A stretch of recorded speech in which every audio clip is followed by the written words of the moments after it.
Hebrews 7, 4 through 10, Abraham paid tithes, part 2. See how great this man was to whom Abraham, the patriarch, gave a tenth of the spoils. That's tithe.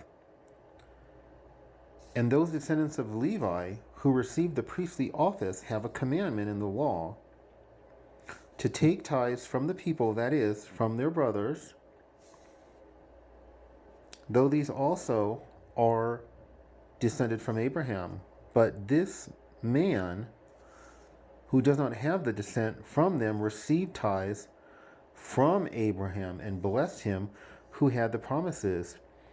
It is beyond dispute that the inferior is blessed by the superior. In the one case, tithes are received by mortal men, but in the other case,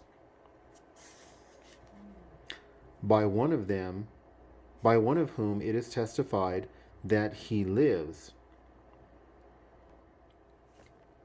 So you will always hear about this. Can you imagine that? The Bible's talking about even Abraham paid his tithes. He paid them to Melchizedek. And Melchizedek is like an example of Jesus. Without genealogy, he was a priest. And Abraham paid tithes to him. And we are to pay tithes to Jesus through giving to the poor. Matthew 25 literally says, what you do unto the least of my people, you do unto me. If you help folks who are poor, you will go to heaven. If you don't, you won't. Matthew 25, read it. It's one of the biggest things people who are suffering and being persecuted make. One of the biggest mistakes they make. They rely on money to try to alleviate their suffering. Whether it's buy this, buy that, try to get someone to defend them, buy something that will protect them from the targeted individual program.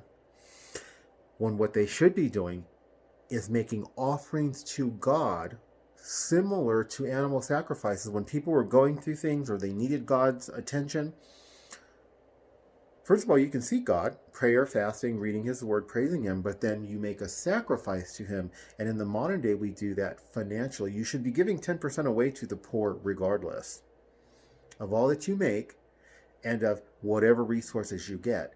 After that, what you give above the 10%, which you're supposed to be doing as well, that is the offering. And you will see God work in your life in ways that are so extraordinary, guys. That's why you're never going to hear me stop saying this. The miracles I've seen, rarely do I hear other TIs talk like this. There's a few, but not the way I do. Anointed Journey Ministries, he does. And he talks about this program like this program's not that serious. Because when you have God protecting you, it ain't. When you have a force field about you, initially, they caused me to lose my hearing twice using ultrasonic weapons. The Lord built me up into him, and he manifests himself greater and greater. It no longer messes with my hearing. It's just a minor annoyance. Everything they do against me, God is infinitely more powerful than what they do. So what I'm asking you to do is pay your tithes and offerings and seek God. Prayer, fasting, reading his word, praising him. And you will see this program. It's not to God, this program is a joke. He laughed at his enemies. And he will make it light. My yoke is easy, my burden is light, Jesus said. He will make your life be light and easy in the midst of being a targeted individual if you will obey him in this way. Do so, please, beautiful born-again targeted individuals. Like, subscribe, share, comment, any combination thereof. God bless.